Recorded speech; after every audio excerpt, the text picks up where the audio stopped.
시청자 여러분 안녕하십니까? 김세화입니다. 그동안 지지부진했던 대구 경북 통합공항 이전이 속도를 내고 있습니다. 그 이유는 무엇인지, 앞으로 이전 절차는 어떻게 되는지 상세하게 알아보겠습니다. 21대 국회의원 총선거가 1년 앞으로 다가왔습니다.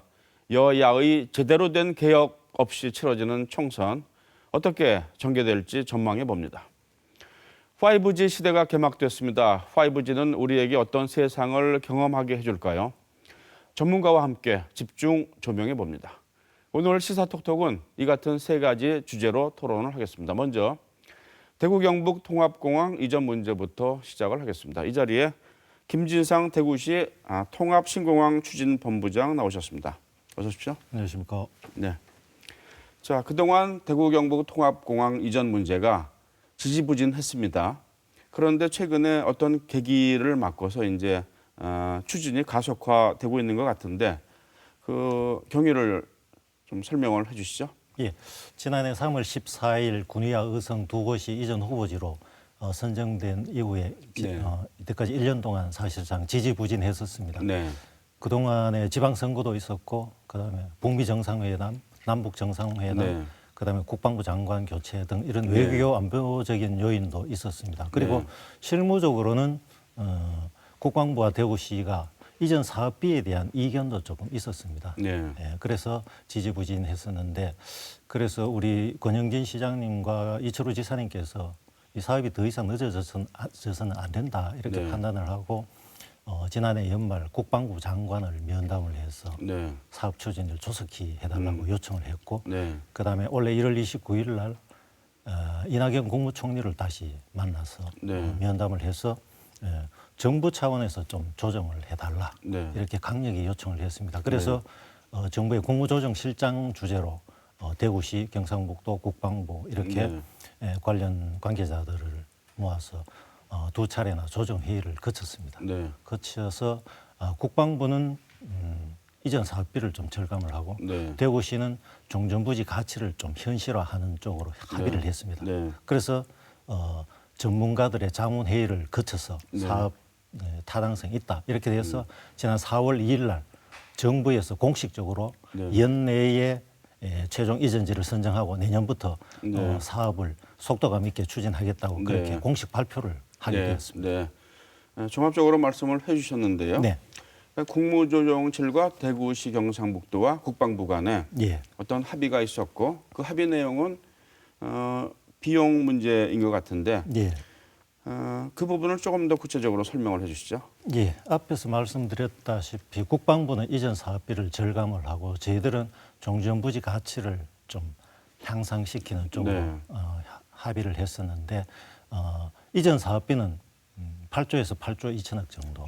그다음에 종전부지 가치는 9조에서 9조 2천억 정도로 확정을 했습니다. 그래서 아까 말씀드렸다시피 관련 전문가들의 자문을 받아서 사업의 타당성이 있다. 이렇게 해서 정부에서 공식적으로 추진 발표를 한 것입니다. 네, 그러니까 국방부는 이제 9조 미만, 그것도 이제 8조 정도까지 비용을 내리고 대구시는 당초에 뭐 7조 정도 얘기가 나왔습니다만 이제 9조 이상 개발 이익을 얻을 수 있다. 그래서 이제 합의됐는데 각자의 논리는 뭡니까? 어떤 논리에서 9조 이상 돈을 벌 수 있다 이런 결론을 내렸고 또 어떤 논리에서 국방부는 8조 정도로 비용을 낮출 수 있다 이렇게 얘기를 할 수 있었던 겁니까? 예. 이전 국방부에서 산출한 이전 사업비는 그 현장 지형을 최대한 활용을 해서 시설물을 배치를 하고 그다음에 공사 구간도 좀 세분화해서 구체화해서 산정을 했습니다. 아직 그 정해지지 않았죠. 그렇습니다. 두 곳을 동시에 그렇습니다. 그러고 포장공사 면적 등도 조금 줄여서 사업비를 절감하도록 연구를 했고요. 그다음에 저희 대구시에서는 종전부지 가치를 좀 현실화했습니다. 최근에 분양된 동구 지역의 안심 뉴타운 같은데 그런 분양가를 좀 참고를 하고 그다음에 최근에 동구 지역의 집가 상승률 한 6년간의 집가 상승률을 좀 감안을 했습니다. 그다음에 우리 실무자들이 국방부하고 공부를 대조하고 네. 그다음 현장 확인을 하고 이렇게 한 과정에서 한 부지가 한 6만 6천 평 정도가 더 늘어나게 됐습니다. 네. 그렇게 이 세 가지 요인들로 인해서 당초 이전 건의서보다가 종전부지 가치가 네. 한 9조 정도로 좀 네. 올랐는 것으로 그렇게 예측이 되었습니다. 네, 당초 면적이 200만 평이 좀 넘었지 않습니까? 203만 평 정도가 네. 됐는데 조금 늘어나서 한 200 정확하게 209만 6천 평 네. 정도. 예. 늘어났다는 것은 뭐 찾아냈다는 얘기입니까? 그 동안에 뭐 장부가 잘못 작성이 돼 있었던 예, 모양이죠. 뭐 그런 건 아니고 네. 예, 어떤 공부가 네. 공부를 대조하고 현장하고 대조를 한 결과 네. 예, 그렇게 조금 차이가 있었던 네, 것입니다. 알겠습니다. 한 210만 평 이렇게 보면 되는 예, 것이죠. 그렇습니다. 네. 예.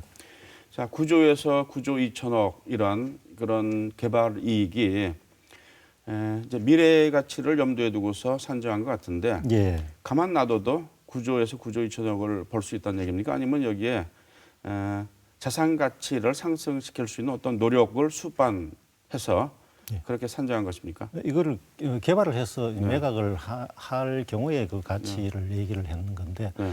K2 이전 부지가 한 200, 아까 말씀드렸다시피 한 210만 평 정도가 됩니다.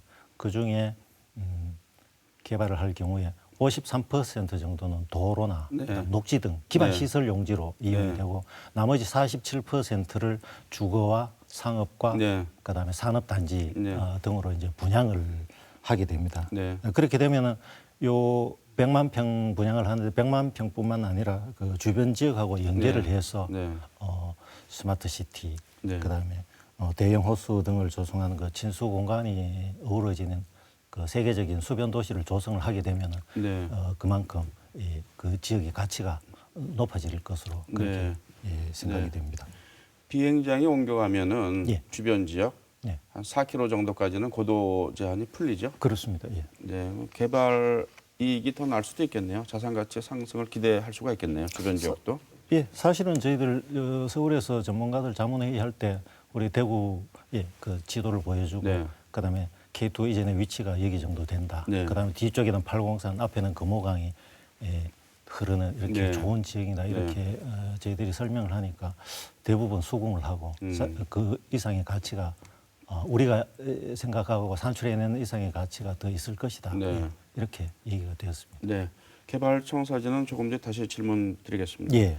그 기부대 양이요. 예. 이 말이 계속 나오고 있는데 예. 시민들께 좀 구체적으로 설명을 해주시죠. 예, 기부대 양료 사업이라는 것은 우리 대구시가 그 사업 시행자인데 대구시가 이전지에 군공항을 지어서 국방부에 기부하고 하고 네. 그다음에 대신에 이전해가는 K2 이전 터를 우리가 양료를 받아서 받고요. 그걸 네. 개발해서 네. 매각을 통해 네. 이 사업비를 충당하는 그런 네. 방식입니다. 네. 쉽게 말해서 현 부지를 매각해서 그 돈으로 이전 네. 부지를 이전 부지의 신기지를 건설해주는 네. 그런 게 네. 기부대 양료 사업입니다. 이 땅을 개발하는 것은 공항이 이전한 뒤에 개발하지 않습니까? 그렇습니다. 그러니까 돈이 늦게 나오는데 네.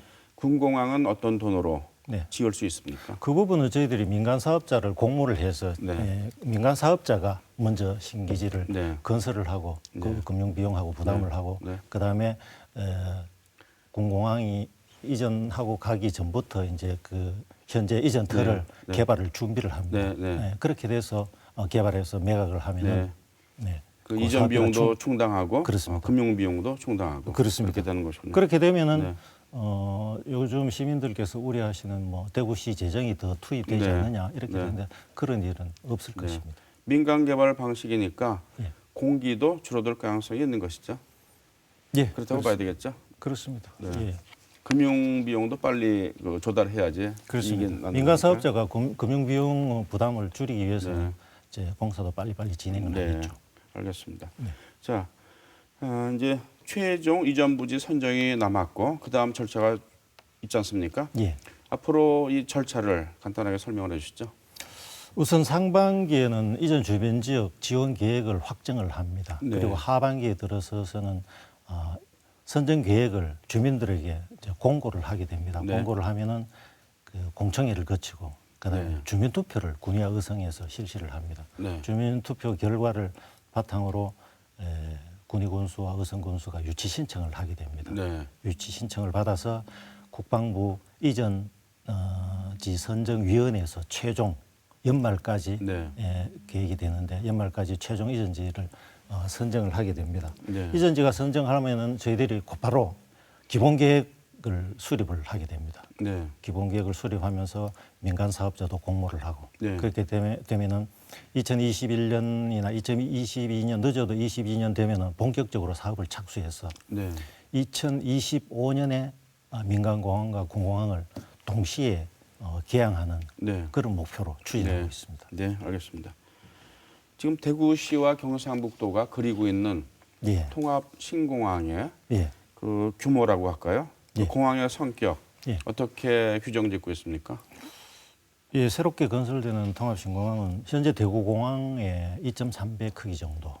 네. 그러니까 463만 평 크기로 네. 조성을 됩니다. 그렇게 되면 민간공항은 향후 이전했을 경우에 수요가 한 1,000만 정도로 예상을 하고 있는데 네. 그 수요를 감안을 해서 현 부지가 5만 3천 평입니다. 네. 그 부지 2배 이상, 한 10만 평 이상 네. 부지를 충분하게 확보를 할 예정입니다. 그리고 활주로도 현재 2,755m인데 거기 옮겨가는 곳은 3,200m까지 네. 충분하게 중대형기가 뜰 수 그렇습니다. 있는 중장거리 노선이 중장거리? 네. 운영할 수 있도록 그렇게 활주로를 건설을 할 계획이고 그다음에 활주로 2번 중에 한 번은 그 민간공항이 전용으로 사용하고 한 번은 네. 군이 사용하고 네. 그렇게 되면은 비행기 슬롯도 충분하게 확보되어서 네. 노선도 더 다양화할 수 있는 네. 그렇게 될 것이고 그다음에 대구 경북 지역에 항공 물류를 네. 수용할 수 있는 물류센터도 건립을 네. 해서 그 명실공히 경제 물류공항으로 네. 성장할 수 있도록 네. 그렇게 준비를 하고 있습니다. 네. 물류 쪽도 확대할 것이다. 그렇습니다. 자, 공항은 그렇고요. 네. 공항 주변 네, 그리고 공항까지 이르는 어떤 접근성도 예, 향상시켜야 되지 않습니까? 그렇습니다. 김해보다 더 멀면은 좀 곤란하지 않습니까? 그렇습니다. 네. 그 계획은 어떻게 세우고 있습니까? 예, 공항은 접근성이 가장 중요한데 지금 대구 외곽에 4차 순환도로를 지금 공사를 하고 있는데 네. 내년 2020년까지 나머지 부분을 완전히 개통을 합니다. 그렇게 되면 한 34km 정도가 완전히 개통이 될 것이고 그다음에 중앙고속도로 금호 JC에서 가산 IC까지가 지금 상습 정체 구간인데 네, 여기가 그렇죠. 지금 네. 왕복 4차선으로 되어 있는데 네. 이거를 6차선으로 또 확장을 하면은 네. 그거는 2025년까지 계획이 되고 있고요. 그다음에 803 터널까지 연결하는 조야 동면간 광역 도로가 있습니다. 그거는 2023년까지 개통을 할 계획인데 지금 예타가 추진 중에 있습니다. 네. 그리고 또 최종 이전지가 확정이 되면은 장기적으로는 공항 철도까지 건설을 하게 됩니다. 네. 예, 그렇게 되면은 뭐 접근성은 획기적으로 향상이 될 것입니다. 네, 알겠습니다. 자, 공항으로 다시 돌아가서요. 예, 조금 전에 우리 본부장님께서 예, 1,000만 명 네, 예상하셨어요. 그렇습니다. 이제 물류도 말씀하셨고 네, 지난해에 이제 처음으로 400만 명을 돌파했습니다. 예, 1,000만 명까지 예상을 하시는데 사실 가만히 있어도 1,000만 명이 오겠는가 그런 건 아닌 것 같다는 생각이 들거든요. 왜냐하면은 지금 충청권, 호남권 그리고 이제 경남권, 부산 경남권은 김해공항이 있지 않습니까? 뭐 다른 문제도 있지만 어쨌든 김해공항이 있고 그래서 지역마다 거점 공항이 있는데 네, 이런 데서 과연 오겠는가? 그렇다면 대체로 그 수요는 이제 대구 경북 예, 시도민들을 대상으로 해서 공항을 활용해야 되는데 400만 명에서 1,000만 명으로 이렇게 늘어난다고 지금 말씀하시지 않았습니까? 네, 그럼 이제 수요를 창출해야 된다는 얘기 같아요. 그렇습니다. 그리고 항공물류도 또 창출을 예. 뭐 하겠다 이런 말씀 같은데 예, 그게 좀 구체적으로 말씀을 해주시죠. 과연 예, 뭐 손님들이 많이 와야지 항공사들도 노선을 만들고 수요가 그렇습니다. 창출될 텐데. 그렇습니다. 항공 수요는 충분할 것으로 예상이 됩니다. 현재 아까 말씀하셨다시피 대구공항은 수용 한계가 375만인데 네. 벌써 406만 명을 돌파를 했습니다. 아마 올해는 500만까지 돌파를 할 것으로 예측이 됩니다. 네. 그리고 우리 대구공항이 전국에서 이 증가율이 가장 높습니다. 네. 압도적으로 높습니다. 네. 그렇기 때문에 그런데도 불구하고 현 대구공항 여건상 슬롯이 부족하고 네. 그다음에 뭐 터미널, 네. 주차장 모든 시설들이 더 확충할 수도 없습니다. 네. 그래서 통합 신공항이 건설이 된다면은 네. 충분한 활주로, 네. 그다음에 충분한 슬롯을 확보하고 이렇게 되면은 중장거리 노선도 운항을 할 수가 있습니다. 아, 그러면 창출이 된다. 그렇습니다. 자연적으로. 그렇게 되면 그러니까. 노선도 다양화할 수 있고, 네. 그다음에 아까 말씀드렸다시피 도로나 철도망 같은 네. 접근성 향상을 시키면 네. 충분하게 수요가 더 확보가 될 것으로 생각이 네. 됩니다. 지금도 네. 멀리 원주 같은 데서도 대구공항을 이용하고 네. 서울의 강남에서도 SRT를 타고 네. 동대구역에 와서 네. 그 대구공항으로 와서 저 동남아 여행을 네. 하는 그런 분들도 많이 있습니다. 왜 그렇습니까? 여기까지 와서 그죠? 비슷한 이유는 이 공항은 네. 어떻게 운영하느냐에 따라 손님들이 네. 몰려오도록 그렇게 되어 있습니다. 네. 대구는 LCC 같은 것을 좀 확대를 해서 네. 노선을 다양하고 네. 네. 공항 정책을 잘 추진하니까 네. 손님들이 오는 것으로 되어 있습니다. 정가 항공사도 많이 취향하게 되면은 그렇습니다. 손님들을 끌어들일 수 있다. 네. 알겠습니다. 예. 자, 그러면은 공항 그렇고요. 예. 공항이 이전한 뒤에 이 터, 제가 아까 다시 질문드리겠다고 예. 했는데요. 예. 지금 현재 대구공항 부지 개발 청사진을 조금 더 구체적으로 말씀을 해주시죠. 아까 수변 도시를 만들겠다 예, 이런 예. 구상을 갖고 있다고 말씀하셨는데요. 예.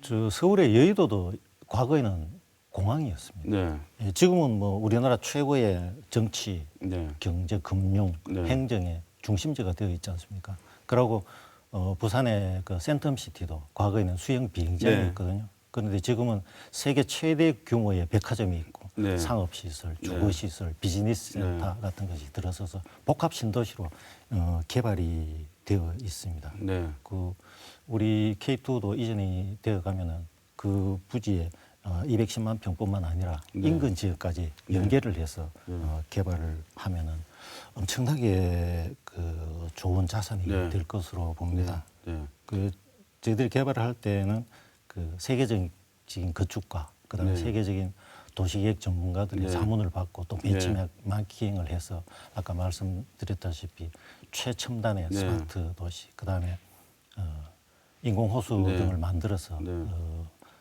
친환경 수변 도시를 고급스럽게 네. 만들면은 네. 예, 이게 엄청난 신도시로 탄생이 네. 되지 않을까 예, 네. 이렇게 생각이 됩니다. 네. 좋은 학교도 들어와야 되겠죠. 그렇습니다. 네, 중고등학교. 예. 네.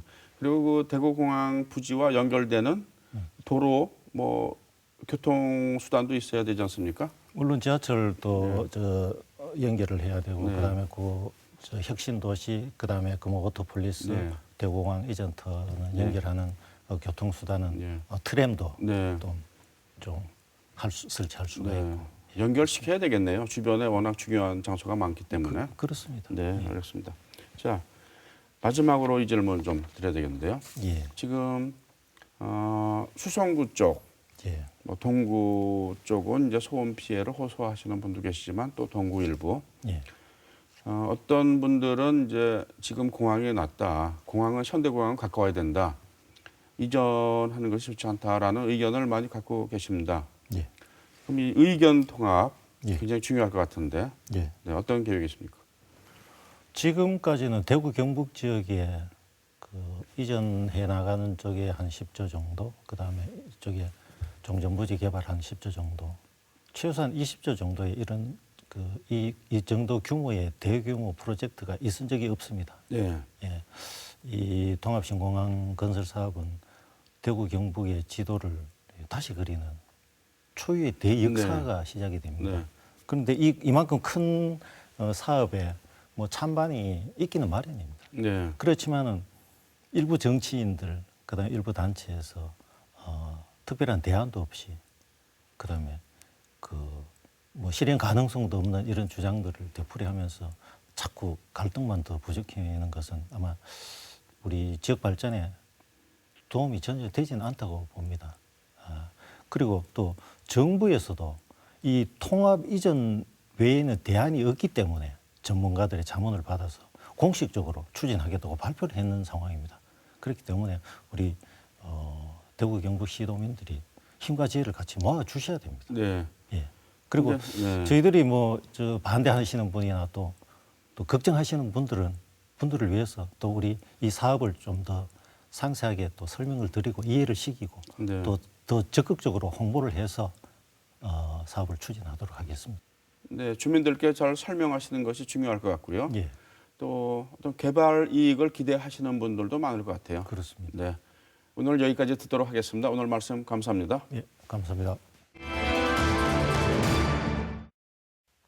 21대 총선이 1년 앞으로 다가왔습니다. 핵심 이슈를 알아보도록 하겠습니다. 이 자리에 김태열 영남대 정치외교학과 교수 나오셨습니다. 어서 오십시오. 네, 안녕하세요. 네, 오랜만에 뵙겠습니다. 네. 네. 4.3 보궐선거가 있었습니다. 어떻게 평가를 하십니까? 이제 정치 시계가 내년 네. 4월을 향해서 째깍째깍 가고 있는데요. 네. 이번 이제 4.3 보선은 이런 의미를 가지고 있습니다. 민주당이 아주 돌풍을 일으키면서 대통령 탄핵, 대선 승리, 지방선거 승리 이렇게 막 몰아쳐 가지 않았습니까? 네. 이제 그 바람이 소강 상태로 들어간 것 같다. 아, 네. 네. 두 번째는 한국당이 그동안에 굉장히 침체해 있다가 네. 좀 자신감을 회복하고 있다. 네. 세 번째는 그러나 어느 쪽도 우리가 안심할 수 있다. 우리가 네. 승리했다. 이렇게 말할 수는 없는 네. 그런 상황이다. 이렇게 세 가지로 네. 간추릴 수가 있겠습니다. 네. 그 각 당이 이제 1년 남았는데요. 내세울 것으로 예상되는 핵심 이슈는 무엇이라고 전망을 하십니까? 전략의 핵심은 분명합니다. 네. 이 총선이 집권 세력 3년 차에 실시되고 있지 않습니까? 네. 그러니까 정권을 평가하는 중간 평가적 선거입니다. 네. 그러면 당연히 이제 야당은 회고적 평가를 하겠죠. 네. 과거에 있었던 일에 대해서 네. 정권 심판론을 아마 들고 나올 것이고요. 네. 그다음에 여당의 경우는 전망적 평가를 하자고 할 겁니다. 네. 앞으로 뭘 이렇게 잘하기 네. 위해서 우리가 뭘 하자 이렇게 얘기할 텐데 네. 그런 이제 회고적 평가와 전망적 평가 중에 국민들이 어디를 더 관심을 두고 네. 받아들일 것이냐 네. 하는 것이 이제 관전 포인트입니다. 네. 그 양 세력의 전략적 방향은 아주 분명하게 되어 있습니다. 네. 그러나 대부분의 경우에 있어서 이 중간에 치러지는 총선의 경우는 네. 정권 심판이 가장 중요하게 네. 자리를 차지하게 될 것이다. 네. 이렇게 볼 네. 수 있겠습니다. 조금 더 구체적으로 제가 질문드리겠습니다. 자유한국당 같은 경우에는 보수 개혁을 추진해 왔는데 어떻게 보면은 제대로 됐는가 하는 의문점을 안고 이제 총선을 맞이하는 것이고 네. 집권 여당 쪽은 성장과 분배 이 두 가지 큰 화두를 제시했지만은 성장보다는 분배에 대한 이미지가 부각되었고 그리고 이제 경제 활성화 부분에서 많은 비판을 받고 있는데 이런 이미지를 갖고 이제 1년 뒤에 선거를 치러야 되는데 네. 그러면은 이런 부분을 놓고 볼 때 각 정당은 구체적으로 이제 어떤 전략을 세울까? 그냥 좀 부연해서 설명을 해주시죠. 민주당의 경우는 적폐청산이라든지 네. 남북 관계를 제외하고 네, 나머지 정책에 있어서 이렇다 할 어떤 성과를 내지 못하고 있는 것이 사실입니다. 네, 소득주도 성장도 네. 여전히 논란 속에 있는 것이고요. 네. 또 균형 발전 문제도 지금 뭔가 방침이 분명치 않고요. 네, 그래서 성과를 이제 못 내게 된 상황을 어떻게 설명할 것인지 네. 하는 것이 이제 관건인 네. 것 같습니다. 네. 그리고 남은 기간 동안에 자신들이 목표로 설정했던 네. 것, 지난번 대통령 선거 때 약속했던 네. 것을 어떻게 실현할 것인가 하는 것을 이제 잘 설명해 주는 것이 관건인 네. 것 같고, 네. 그다음에 한국당의 경우는 어쨌든 실패의 그 폐허로부터 네. 다시 시작하고 있는 셈인데, 네. 그러면 과거에 보다 뭐 더 나아진 것이 무엇이냐 하는 것을 보여줘야 됩니다. 그런데 현재 황교안 체제가 출범하고 나서 네. 뭔가 결집하고 자신감을 가지고 대오를 형성하는 데까지는 성공을 한 것 같습니다. 네. 그러나 새로운 면모가 무엇인지는 아직 보여주지 않은 상황이어서 네. 남은 이제 총선이 다가오는 기간 동안에 네. 그런 새로워진 모습이 무엇인가를 보여주는 것이 숙제가 네. 아닌가 이렇게 생각합니다. 네. 지역으로 돌아오면 말이죠. 네. 민주당 같은 경우에는 지지율에 대해서 어느 정도 변화가 있었다라고 생각을 했었는데 지난 지방선거 때요. 근데 지금 총선 앞두고서는 지지율을 확보하는 것이 그렇게 쉽지만은 않은 거 아니냐는 이제 분석이 좀 많은 것 같아요. 교수님 네. 어떻게 보십니까? 우리 지역의 민주당이 한때는 한국당보다 지지도가 더 위에 있었던 네. 적도 있었는데요. 네. 지난번 지방선거에 그 굉장히 큰 바람을 일으키고 기초의원은 절반 정도나 차지하는 기염을 네. 토했는데 네. 이제 제자리로 돌아온 것 같은 이런 느낌을 받습니다. 네. 이 총선거라고 하는 것은 전국적으로 치러지는 동시선거이기 때문에 네. 전국적 전선이 중요합니다. 네. 그래서 이 지역에서 뭔가 독자적으로 해본다고 하는 것이 사실 쉽지 않은 일이지만 그러나 현재 대구가 처하고 있는 여러 가지 어려운 상황들, 민생 문제라든지 또 중요한 어떤 지역적 프로젝트들이 있지 않습니까? 네. 그런 것들에 대해서 책임 있는 정당으로서 뭔가 미래를 보여주는 그런 능력을 확인한다면 네. 과거에 지지해 주었던 지지자들이 네. 다시 또 민주당으로 돌아올 가능성도 없지는 않다 이렇게 볼 수 네. 있겠습니다. 네. 그런 배경을 전제로 해서요. 그렇다면은 그 김부겸 전 행안부 장관이 이제 지역으로 돌아오지 않습니까? 예. 어떤 움직임 또는 어떤 역할을 해야 되고 할 수 있을 것으로 예상을 하십니까? 당 내에서는 이제 두 가지 역할을 할 겁니다. 하나는 현재 지금 이해찬 체제가 뭔가 이게 통합적 이미지, 안정적 이미지, 또 확장적 이미지를 주고 있지 않지 않습니까? 네. 근데 김부겸 의원은 이제 그런 장점을 가지고 있습니다. 네. 안정적이고 상생적이고 확장적 이미지를 갖고 있는데 네. 그런 점에서 이제 민주당이 기여하는 바가 크리라고 생각하고요. 네. 두 번째는 지금 당청 관계가 뭐 이렇게 썩 원만하다고 볼 수는 없습니다. 네. 당의 존재감도 지금 크지 않고요. 네. 이제 그런 점에서 김부겸 의원이 당으로 돌아옴으로써 그간의 내각에서 경험을 살려서 당청 관계를 잘 풀어갈 수 있는 역할도 할 수 있으리라고 보는데요. 네. 우리 지역 내에서는 현재까지는 김부겸 의원은 자기 개인기로서 지금 지지 기반을 만들었단 말이죠. 네. 그래서 뭔가 이 지역 전체 민주당의 집단적 에너지를 결집할 수 있는 네. 좋은 비전을 만들고 또 좋은 인물을 발굴하는 이런 노력들에 대해서는 사실 그간에 좀 소홀했다고 볼 수가 있습니다. 네. 이제 그런 점들을 얼마나 해낼 수 있을지가 다음번 총선에서 중요한 관전 포인트라고 보겠습니다. 네. 자유한국당은 지역에서 어떤 움직임을 보여줄까요? 자유한국당의 경우는 역시 인물 문제가 아닌가 싶습니다. 네. 결국은 새로워졌다라고 하는 것은 뭐 정책으로 보여줄 수도 있고 또 어떤 정치적 메시지로 보여줄 수 있겠지만 네. 가장 주목하는 것은 역시 어떤 사람이냐 하는 것 아니겠습니까? 네. 지난번 총선을 되돌아보면 공천 과정에서 굉장히 많은 논란을 수반하지 않았습니까? 이제 그런 논란을 이번에는 어떻게 정리해낼 수 있을 것인지 또 지역의 공감을 얻는 민주적 공천 과정을 어떻게 잘 관리해 나갈 것인지 네. 그래서 자유한국당의 통합성을 만들면서 네. 새로운 면모 일신의 그 모습을 보여줄 것인지 네. 하는 것이 이제 숙제라고 하겠습니다. 네. 통합성을 만든다면은 정계 개편을 통한 통합 그 부분을 말씀하시는 겁니까? 그렇습니다. 전국적으로도 그렇고 네. 우리 지역 내에서도 역시 그 바른미래당으로 가 있는 과거의 자유한국당의 그 인물들 네. 또 세력들이 어떻게 다시 합쳐질지 아니면 또 그대로 갈 것인지 하는 것이 적어도 보수 진영 내에서는 중요한 관전 포인트라고 하겠습니다. 네.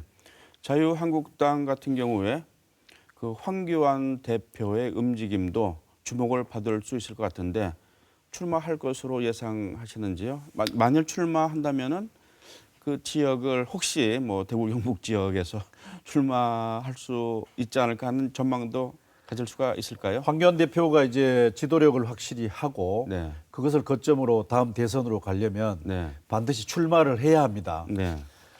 그 출마의 성과를 가지고 이제 대선 노선으로 이제 가겠죠. 네. 그럼 어디에 출마할 것이냐? 네. 중요한 거점 지역에서 이제 바람을 일으키는 전략을 택할 텐데요. 네. 그럴 경우에는 대구 경북은 아닙니다. 그렇습니까? 왜냐하면 네. 대구 경북은 뭔가 이게 논쟁적이고 관심을 가질 수 있는 거점 지역은 아니거든요. 네. 여기에서 출마한다면 아마 편한 길 가는구나 이렇게 생각할 것이고 네. 그러면 체면이나 뭐 지도력이 서지 않을 겁니다. 네. 두 군데를 주목합니다. 한 군데는 서울의 종로구가 있습니다. 네. 거기에 지금 정세균 전 국회의장이 이제 더 이상 나오지 않게 되면 여당의 거물이 나오게 될 테고요. 네. 그러면 이제 황교안의 그 정치적 능력을 대중적 능력을 거기서 한번 확인할 수 있을 것이고요. 네. 또 하나의 이번 총선에서 가장 중요한 그 핫 이슈의 지역은 역시 부산입니다. 네. 현재는 부산이 지금 문재인 민주당 이 그룹들이 탈환을 한 셈인데요. 네. 자유한국당은 이 부산 경남 지역에 빼앗긴 지역을 다시 또 되찾지 않으면 네. 사실은 희망 만들기 어렵습니다. 네. 그래서 영남 보수의 부활의 핫 플레이스인 부산의 거물이 출마하는 지역에 황교안 대표가 출마해서 뭔가 자신의 대중적 지지를 확인해 준다면 네. 자유한국당 내에서 위치도 튼튼해질 것이고 대선 가도도 열릴 것이다. 뭐 그런 네. 점에서 보면 서울이냐 부산이냐 두 곳이지 대구 경북은 가능성 0%라고 생각합니다. 알겠습니다. 바른미래당 얘기를 하지 않을 수가 없는데요. 네. 어떻게 전망하십니까? 두 가지 큰 어려움이 있습니다. 전체적으로 지금 양당으로 회귀하려고 하는 그 원심력이 작용을 하고 있고요. 네. 두 번째는 내부적으로 그 어떤 정체성의 이질성을 아직까지도 해결하지 못하고 있습니다. 오히려 더 나빠지고 있는 것 같은 상황입니다. 손학규 대표의 지도력이 그런 원심력과 내부 이질성의 충돌을 네. 지금 봉합하고 통합해낼 수 있는 역량이 지금 한계에 와 있는 것 같습니다. 네. 거의 이제 끝자락에 와 있는 셈인데 네. 완전히 파국적 상황으로 가느냐 아니면 이런 상태를 계속 유지하다가 유승민, 안철수 두 창업 실세들이 나타나서 네. 이것을 어떻게 수습해 가느냐 하는 것이 네. 바른미래당의 미래를 우리가 지켜보는 중요한 포인트라고 하겠습니다. 네. 포인트는 그런데요. 교수님 전망하시기 어떻습니까? 그 자유한국당과 결국에는 통합을 할 것 같습니다. 저는 원심력이 크게 작용한다고 생각합니다. 네. 유승민 대표의 워딩이 관심사 아니겠습니까?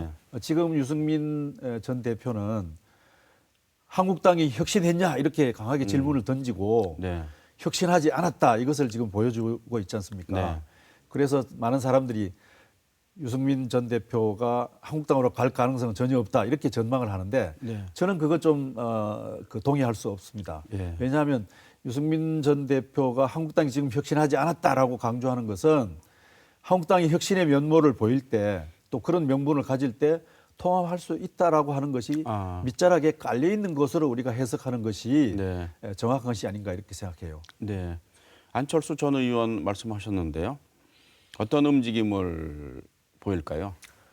독일에서 언제 오느냐가 이제 중요한 대목인데요. 네. 뭐 곧 올 것이다라고 하는 전망은 좀 어긋난 것 같습니다. 이 바른미래당의 그 행로가 어느 정도 정해지는 찰나에 날 것이다. 네. 그것은 이제 뭐냐 하면 어느 쪽으로 쓸려갈 것인지 네. 아니면 독자적 노선을 계속해 갈 것인지 하는 것이 윤곽이 좀 나타날 때쯤에 등장할 것이 아닌가 이렇게 생각합니다. 네, 알겠습니다.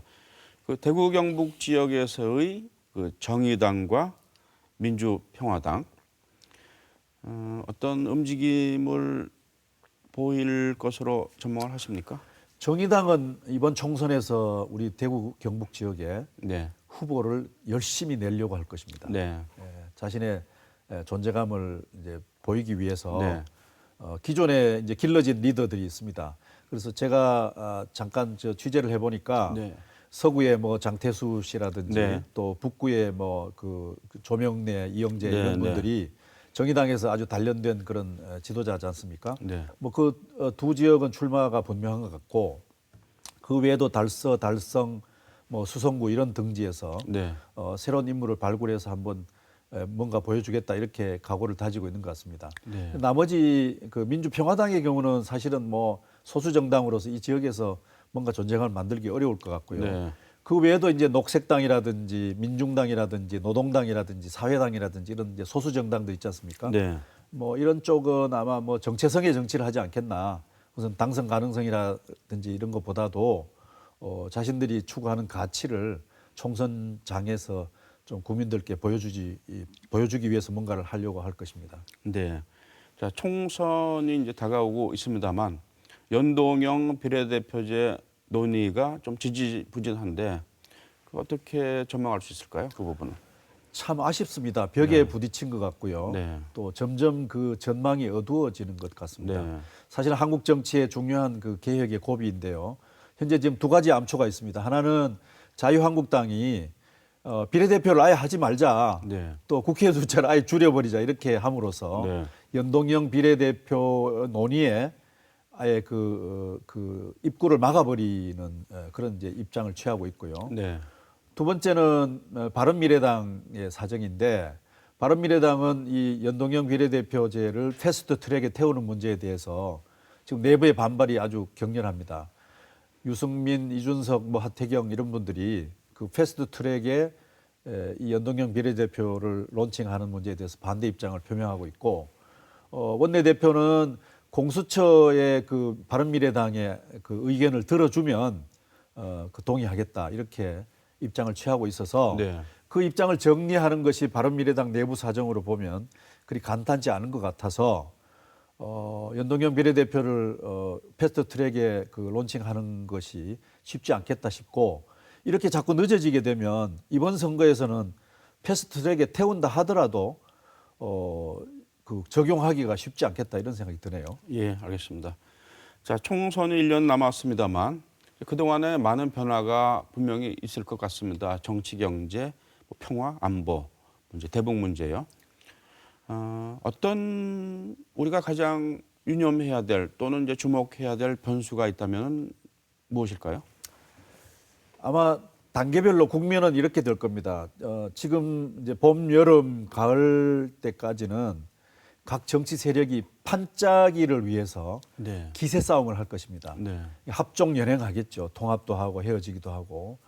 그다음에 이제 가을 국회에서는 정책을 가지고 뭔가 실력을 보여주는 경쟁을 할 겁니다. 네. 그다음에 이제 그것이 지나면 올 겨울부터 내년 초까지는 이제 인물 경쟁 이렇게 가겠죠.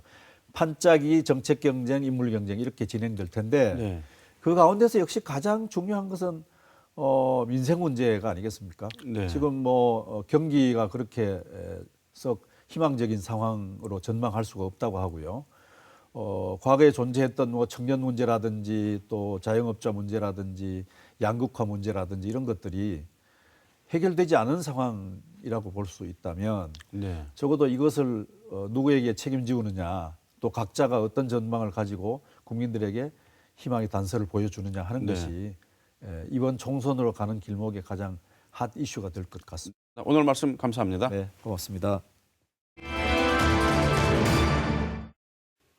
5G 시대가 시작됐습니다. 우리 삶에 어떤 변화가 있을까요? 이 자리에 이재민 디지스트 정보통신융합전공 교수 나오셨습니다. 어서 오십시오. 네, 안녕하십니까. 네, 반갑습니다. 예, 좀 어려운 내용인데요. 좀 예를 들어서 좀 쉽게 풀어서 설명해 주시면 감사하겠습니다. 네. 자, 먼저 우리나라가 세계 최초로 5G 상용화에 성공했다라고 이제 발표를 했습니다. 5G란 무엇이고 또 세계 최초로 상용화에 성공했다라는 그런 말의 의미는 무엇인지 설명을 간단하게 부탁드리겠습니다. 네, 지금 현재 여러분들이 사용하고 있는 핸드폰을 보시면 네. LTE라는 용어를 많이 보셨을 겁니다. 네. 저희가 현재 사용하고 있는 통신 시스템이 4세대 통신 시스템이고요. 네. 5G는 5세대 통신 시스템을 의미합니다. 네. 우리나라가 세계 최초로 상용화했다는 것은 그 관련된 글로벌 시장을 좀 주도할 수 있는 기반을 마련했다라고 생각하실 수 있습니다. 네.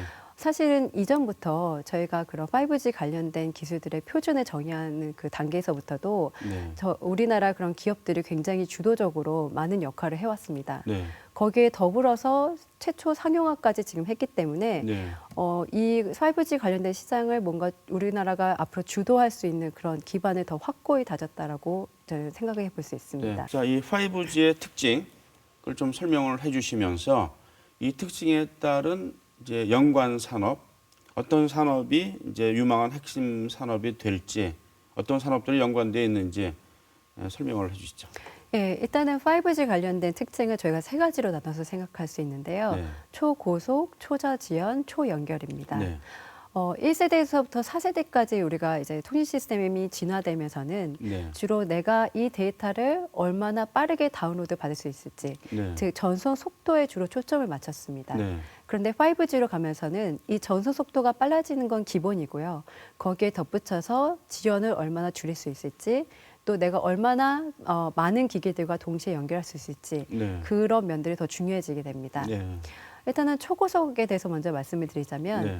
4G, 그러니까 지금 4세대 통신 대비 5G로 가게 되면은 네. 전송 속도가 20배 빨라지게 됩니다. 네. 그 얘기는 뭐냐면 예를 들어서 저희가 1GB짜리 영상을 다운로드 받는다라고 했을 때 네. 지금 한 1분 정도의 시간이 걸렸다면 5G 가서는 3초 만에 다운로드 받을 수 있게 됩니다. 네. 그러니까 굉장히 속도가 빨라지게 되는 거죠. 네. 그렇기 때문에 이러한 초고속 그 특징 때문에 앞으로 이런 대용량의 데이터를 요구했던 서비스들, 예를 들어서 가상현실이라든지 네. 증강현실이라든지 아니면 뭐 이런 초고화질의 영상을 제공해 네. 줄 수 있는 서비스들이 더 각광받을 수 있을 거라고 생각을 합니다. 네. 증강현실이라는 것은 실사된 화면과 네. 가상의 화면을 결합시킨 그런 화면이라고 이해를 네. 하면 되겠습니까? 예, 맞습니다. 네. 이제 여러분들이 뭐 관련해서 뭐 그 예전에 한창 그 이슈가 됐던 포켓몬고 네. 그런 게임들 많이 사용하셨을 건데요. 네.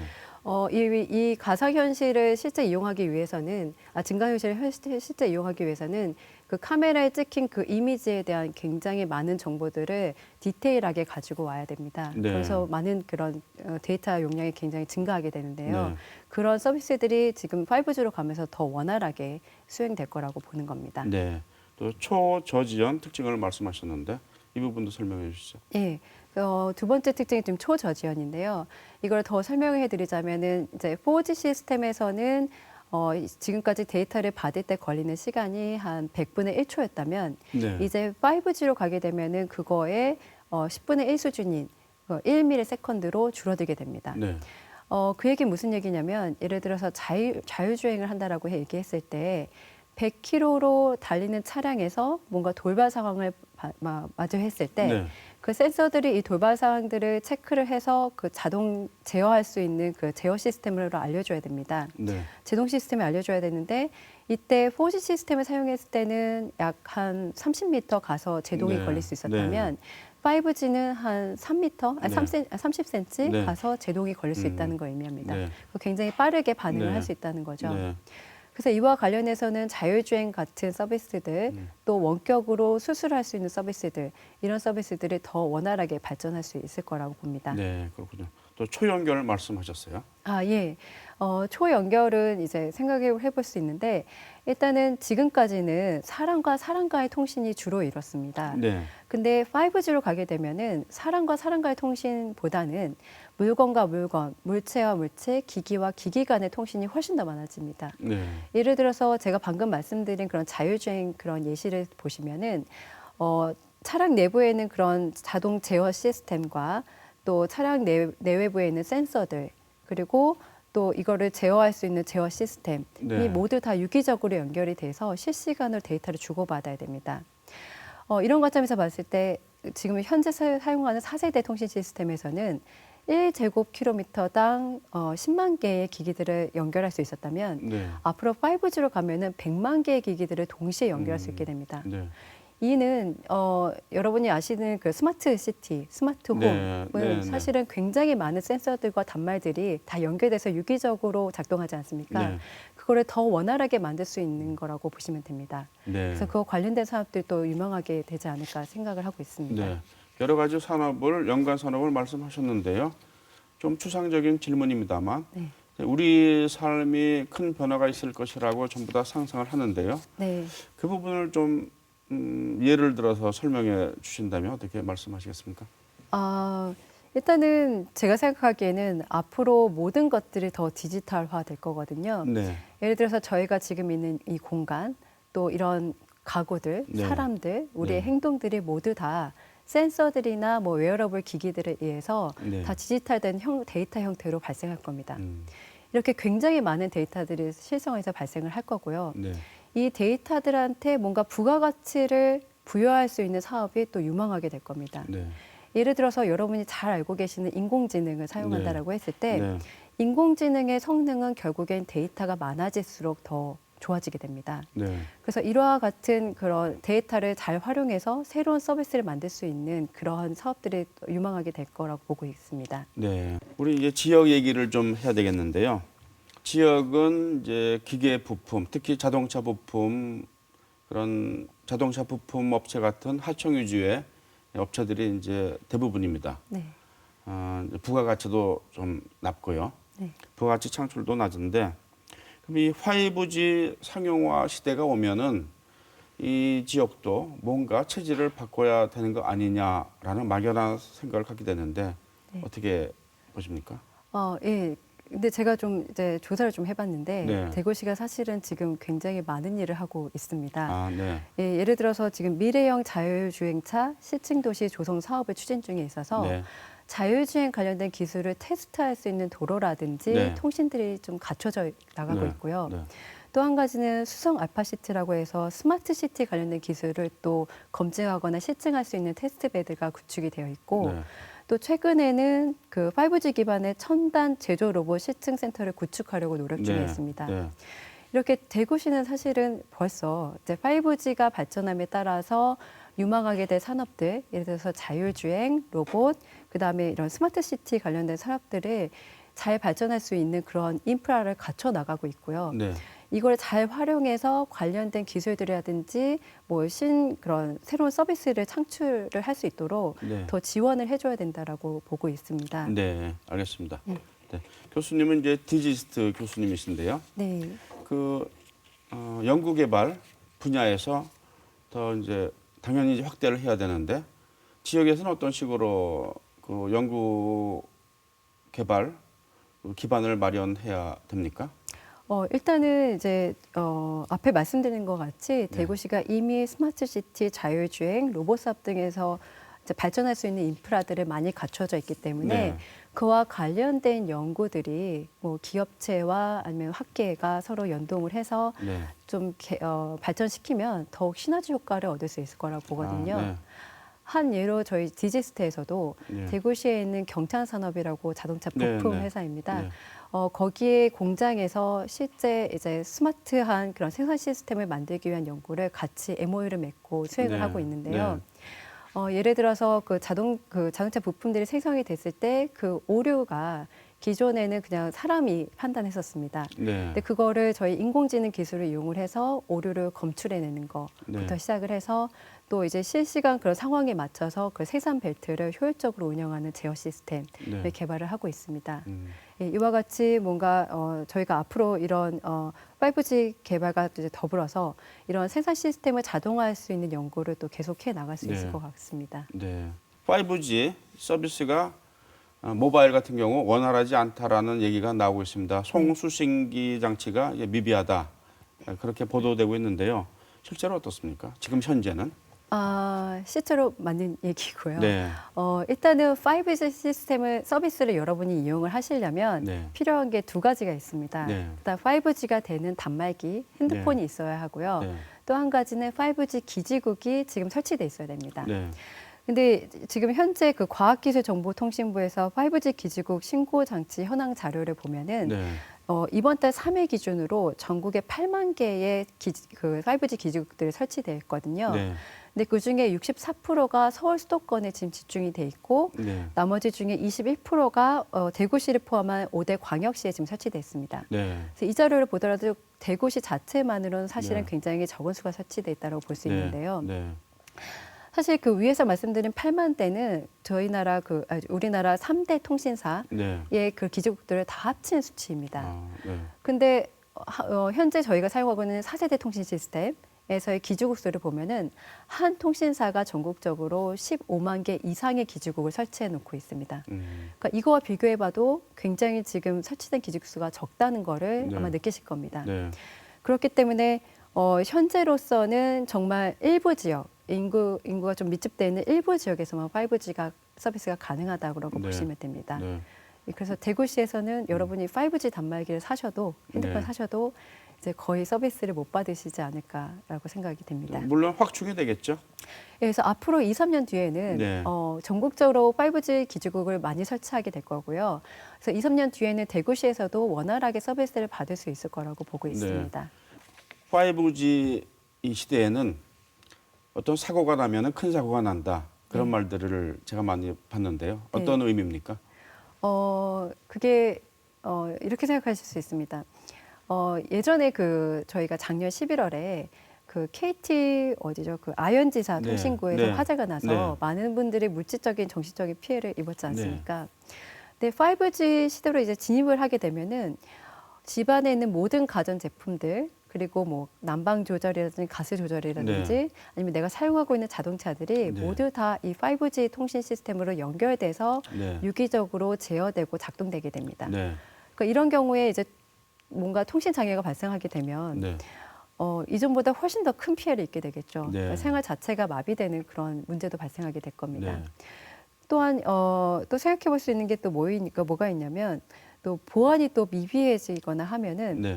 이게 거의 그 자연재해에 가까운 피해도 또 입을 수가 있거든요.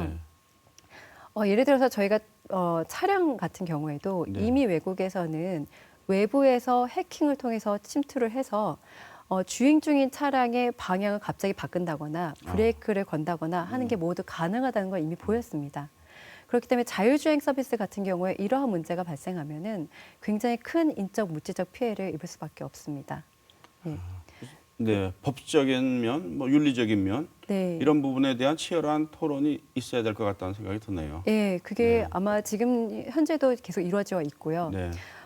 또한 사실은 이러한 보안 문제는 단순히 그 5G 5세대 통신 시스템에서만 문제는 아니고 네. 이전의 통신 시스템에서 사실 문제이긴 했습니다. 네. 그런데 사용자 입장에서는 이러한 보안 문제가 크게 와닿지는 않거든요. 예를 들어서 저희가 뭔가 가족과 통화를 한다고 했을 때 이게 뭔가 도청이 된다고 해서 저희가 크게 우려하지는 않습니다. 네. 그래서 이런 문제 때문에 사실은 그동안 소홀했던 면이 있었고요. 네. 근데 앞으로 5G가 되면은 말씀드린 것처럼 점점 피해가 굉장히 커질 거기 때문에 이런 보안 문제에 대해서 사실은 굉장히 신중하게 또 대비를 해야 됩니다. 알면 알수록 참 문제점도 그만큼 많이 나오는 것 같아요. 예. 네. 자, 이제 이 5G 산업이 더 발전을 뭐 해야만 되겠죠. 그렇다면은 항상 나오는 얘기가 지금 이제 규제를 완화해야 된다라는 주장이 많이 있는 것 같습니다.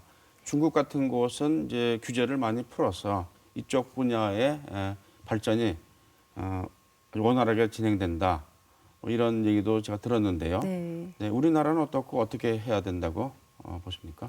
일단은 제가 특정한 어떤 규제를 지금 완화해야겠다라고는 네. 말씀드리기 좀 어려운 면이 있는데요. 네.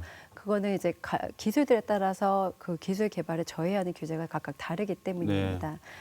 그것보다 저는 근본적으로 이제 앞으로 5G 관련된 기술 개발을 좀 촉진하기 위해서는 네. 선제적으로 그리고 적극적으로 기술 개발을 저해하는 규제를 좀 완화하고 네. 법제를 좀 정비할 수 있도록 정부라든지 기업이라든지 전문가가 하나의 이제 조직이 돼서 이거를 좀 쉽게 정비하고 완화할 수 있는 그런 시스템을 좀 갖췄으면 좋겠습니다. 네. 현재 기술 개발 속도가 굉장히 빠르지 않습니까? 네. 그런데 뭔가 이렇게 지금까지 해오던 방식대로 후발적으로 대응을 하다 보면은 저희가 이 특정 기술에 대해서 선도하는 기업이라든지 스타트업을 배출시키는 데는 굉장히 어려움이 있을 겁니다, 앞으로. 네. 네. 그래서 그거에 대비해서 좀 빠른 시일 내에 규제를 완화하고 또 법제를 정비할 수 있는 그런 시스템을 네. 앞으로 갖춰 나가겠으면 하는 바람이 있습니다. 네. 기술 개발, 기술 발전은 규제와 상관관계가 있다. 네. 예, 그 부분을 결국에 이제 정부에서 네. 유심히 살펴봐야 될 것 같다는 말씀이신 것 같습니다. 예, 맞습니다. 예. 예. 오늘 5G를 소재로 미래를 그려봤습니다. 이 그림은 인류는 항상 현명한 선택을 한다는 낙관적인 세계관에 기초한 것입니다. 하지만 이런 불안감도 있습니다. 생명정보나 기술정보의 무한한 발전을 염두에 둘 때 그동안 인류가 최고의 가치로 삼아온 자유와 평등이 지켜질 수 있을까에 대한 불안감입니다. 오늘 이 불안감에 대한 얘기는 하지 않았습니다.만 그래서 우리의 다음 주제로 삼을 수 있을 것 같습니다. 시사톡톡 오늘은 여기서 마치겠습니다. 시청자 여러분 감사합니다.